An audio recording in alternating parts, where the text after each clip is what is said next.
आज जो वीडियो मैं आपके लिए लेके आया हूँ उसका टॉपिक नक्सीर यानी नोज़ ब्लीडिंग है। हम इस वीडियो में नक्सीर की वजूहात जानने की कोशिश करेंगे कि ये क्यों होती है, इसकी इब्तदाई तिब्बी इमदाद उसके बारे में हम जानेंगे और इसका मुस्तकिल हल कि इसको किस तरह से हमेशा के लिए ख़त्म किया जा सकता है। इससे पहले आप हमारे चैनल को सब्सक्राइब करें, बेल आइकॉन का बटन दबाएं ताकि आपको हमारे आने वाली तमाम वीडियोस मिल सकें। और मेरी वीडियोस थोड़ी डिटेल होती है, इसकी आपको एनाटॉमी सारी पता चल जाती है कि किस तरह से बीमारी होती है।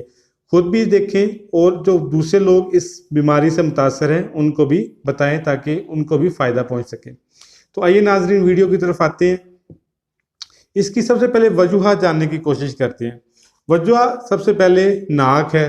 नाक हमारे फेस के फ्रंट पर वाक़या है, ऐसी जगह पर वाक़या है जहाँ पर चोट लगने का खदशा ज़्यादा रहता है। और उसके बाद इसके अंदर नालियों का जो हिस्सा वो भी काफ़ी ज़्यादा है, काफ़ी तादाद में इसके अंदर छोटी छोटी नालियाँ जिनको चोट लग के फौरी तौर पर वो फटने से, ज़ख्मी होने से खून बहना शुरू हो जाता है। एक तो इसका चोट हो गया। दूसरे नंबर पर इसका जो आ जाता है वो नाक की खुश्की है। जो नाक की झिल्ली होती है वो खुश्क हो जाती है, जिसकी वजह से इसमें जो नाली होती है वो खुश्क हो जाती हैं। खून की कैपिलरी ज़रा से चोट लगने से, प्रेशर पड़ने से, छिल जाने से उनमें दरार पैदा हो जाती है, ज़ख्म आ जाती है, फट जाती है, जिसकी वजह से भी खून निकलने का खदशा रहता है। फिर इसमें वो लोग आ जाते हैं जो धूप में ज़्यादा काम करते हैं, धूप में रहते हैं और जिनके वैसे ही जो जिस्म है वो गर्मी की तरफ ज़्यादा माइल रहता है, वो भी इस बीमारी का ज़्यादा शिकार हो जाते हैं। इसके बाद डिहाइड्रेशन है। वो लोग जो पानी कम इस्तेमाल करते हैं वो भी इस बीमारी में मुब्तला रहते हैं। इसकी एक वजह पतला खून भी है, यानी जिन लोगों की प्लेटलेट्स कम हो जाती हैं, मुख्तलिफ बीमारियाँ होती हैं जिनमें प्लेटलेट्स कम होना शुरू हो जाती हैं।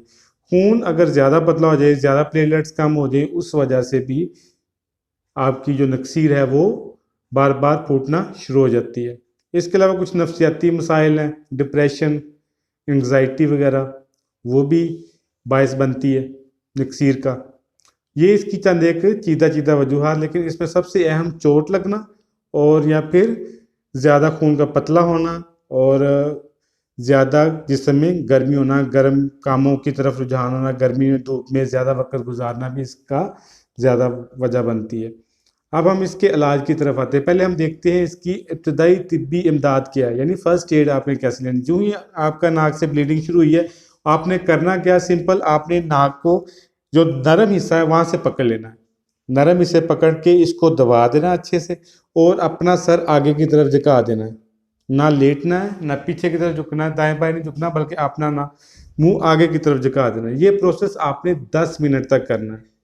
10 मिनट लगातार ये काम करना है, उसके बाद छोड़ना है। अगर उसके बाद फिर से नाक में से खून निकलना शुरू हो जाता है, आपने दोबारा से इसको दबा देना है। अब मज़ीद 10 मिनट रुकना है। इससे लाजमी तौर पर ये आपका जो खून है वो निकलना बंद हो जाएगा।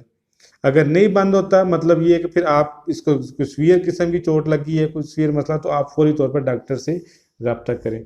इसके बाद सेकंड जो है वो सर पर पानी डालें। सर पर पानी डालने से भी काफ़ी हद तक इसमें फ़ायदा होता है।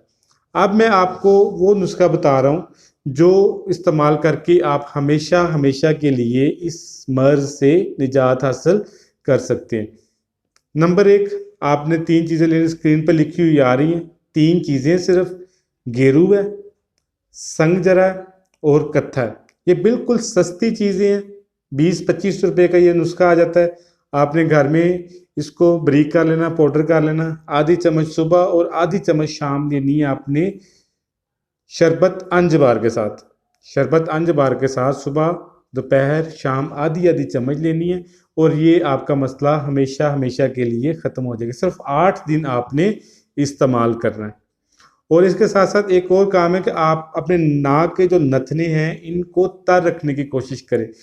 कोई वैसलीन, पेट्रोलियम जेली, कोई ऑयल, किसी किस्म की कोई स्प्रे ले लें, वो भी आपने अपने नाक के नथनों में लगा के रखनी है ताकि वो तर रहें। खुश्की की वजह से जो नालियाँ फट जाती हैं खून की नस से, वो इस चीज़ से महफूज रहें। उम्मीद है कि आपको वीडियो अच्छी लगी होगी। हमारा चैनल सब्सक्राइब करें और हमारी वीडियो को लाइक करें और आगे शेयर करें।